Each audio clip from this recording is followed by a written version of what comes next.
I never believed in small-town legends. That's probably why what happened to me still doesn't make sense, because belief had nothing to do with it. Nobody in Briar Hollow believed in the legend either. They just followed the rule. I moved to Briar Hollow in late October, the kind of time when trees are half dead and the sky never fully brightens. The town sits in the northern Midwest. Too small to be on most maps, too old to feel new. One grocery store, one gas station, a post office that still closes at noon on Saturdays. Population just under 2,000, according to the rusted sign nailed crookedly at the edge of town. I was there for work. Temporary contract. 6 months, maybe less. People always say small towns are friendly. That's a lie. They're polite, sure, but polite in the way someone is when they don't plan on knowing you for long. They smiled, they nodded, they didn't ask questions, and most importantly, they didn't explain things. The first day I arrived, I rented a room above a closed-down barber shop on Main Street. The owner, a woman named Carol in her late 50s, handed me the key without making eye contact. "Rule's on the fridge," she said. I paused. "Rule?" She stopped herself in the doorway, like she'd already said too much. Her hand tightened around the doorframe. "Just read it," she muttered, then left. That should have been my first warning. The apartment was small but clean. Old wooden floors, radiator heat, a single window facing the street. When I saw the fridge, there it was, one piece of white printer paper, taped dead center. Rule for tenants: do not open your door between 2:11 a.m. and 2:30 a.m. no matter what you hear. That was it. No explanation, no signature. I laughed out loud. Small towns love their jokes, right? Some kind of hazing ritual for newcomers. I took the paper down, folded it, and stuck it in a drawer.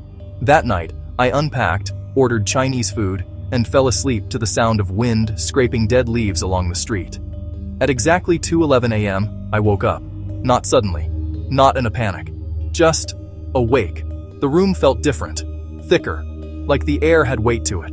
My phone screen glowed faintly on the nightstand, 2:12 a.m. I remembered the note and smirked to myself. Cute timing. Then I heard it. A knock, soft, careful, 3 taps. I froze, listening. The knock came again. Same rhythm, same pressure. Not aggressive, not urgent, polite. "Hello?" a man's voice said through the door. My heart rate jumped, but I stayed in bed. "Hello?" he repeated. "I'm sorry to bother you so late." The voice was calm, friendly, Midwest accent.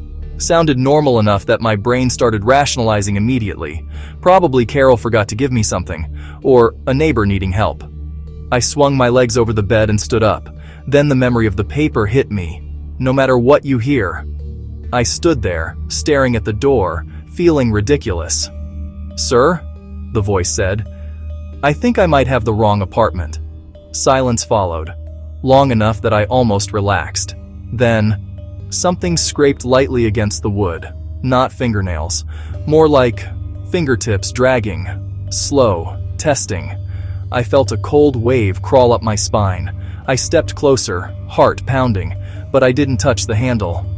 "Can you just tell me your name?" the voice asked gently. "I don't want to make a mistake." The longer he talked, the more wrong it sounded. Not what he said, but how. The pauses were slightly off. The tone never changed, like a recording that didn't know when to stop. I backed away. The voice sighed, disappointed. "Well," it said softly, "I'll try again tomorrow." The footsteps retreated down the stairs. At 2:30 a.m., the pressure in the room lifted. I didn't realize how tense I'd been until I exhaled and my legs nearly gave out. I didn't sleep the rest of the night. The next morning, I asked Carol about it. She didn't pretend not to know. She just went very still. "You heard it?" she asked. "Yeah. Some guy knocking around too." Her lips pressed into a thin line. "Did you open the door?" "No." She nodded once.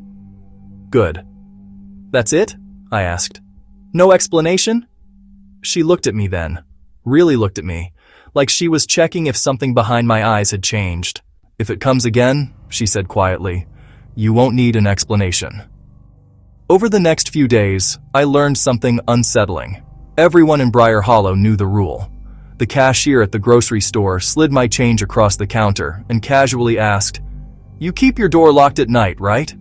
The mechanic filling my gas tank said, "Don't answer strangers after 2. Even the librarian, an old man with shaky hands, whispered, "If it knows your name, don't react." Nobody would tell me why, and nobody used the word legend. They talked about it the way people talk about weather: inevitable, neutral, not frightening anymore, just accepted. On my 4th night, the knocking came again, exactly at 2:11. This time, the voice knew my name. "Daniel," it said softly. "You dropped something." My blood turned to ice. I didn't move, didn't breathe. "Daniel," it repeated, closer now, like it was leaning into the door.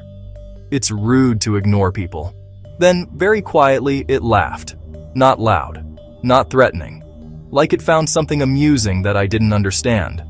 At 2:30 a.m., it stopped. The next day, I found out why the town was so quiet after dark. 2 streets over, a house sat boarded up, police tape still clinging to the porch railings. A woman had lived there alone, opened her door one night after hearing her late husband's voice. They never found her body. Only the door, open. After that night, I stopped thinking of the door as just a piece of wood. It became a boundary. Days in Briar Hollow still felt normal on the surface. The sun came up. People went to work. Kids waited for school buses. But nights were different. At night, it felt like the town was holding its breath. Stores started closing earlier than before. Streetlights buzzed louder in the silence. By the time the sun dipped below the tree line, people disappeared indoors like they were obeying an unspoken curfew. Curtains closed. Porches went dark. Even the wind seemed careful.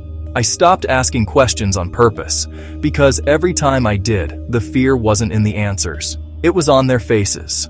One evening, just before the library closed, the old man, the same one who had whispered a warning to me days earlier, motioned for me to sit beside him. His hands trembled as he shut his ledger. "You're new," he said quietly. "That's why it's still talking to you." I frowned. "Talking?" He didn't look away from me, not even for a second. "When it recognizes you," he said, "the rules change." Something twisted low in my stomach. "What is it?" I asked. That was the first time I'd said it out loud. He shook his head slowly. "Nobody knows, and the ones who figured it out..." His voice trailed off. "They're not here anymore." That night, I didn't even try to sleep. I sat in the chair facing the door, phone in my hand, screen glowing in the dark. 2:10 a.m. The room grew heavy again, thick, pressurized, like the air had been sealed in.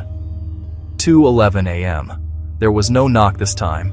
The voice came immediately. "Daniel," it whispered, "you're alone in there." My breath locked in my chest. "I know you're awake," it continued calmly. "I can hear your heartbeat." Then it stopped. Completely. No footsteps, no breathing, no laughter, just silence. The kind that feels deliberate. At 2:30 a.m., the weight lifted. I broke down where I sat. The next morning, there were police cars in town. The library was closed. The old man was gone. His house stood open. No broken windows, no signs of a struggle, no blood, just the front door. Open inward. I decided to leave Briar Hollow that same day. I didn't wait for morning. I didn't make excuses. I packed what I could carry. I didn't tell anyone, didn't say goodbye, didn't look back. I drove until the town vanished from my mirrors and the sky began to pale. I never returned. Years have passed since then. I live in a city now. Loud, crowded, the kind of place where doors are just doors. But sometimes, usually when I'm exhausted, I wake up in the middle of the night and glance at the clock. And sometimes, it's 2:11 a.m. Nothing knocks, nothing speaks. Still, I don't go near the door.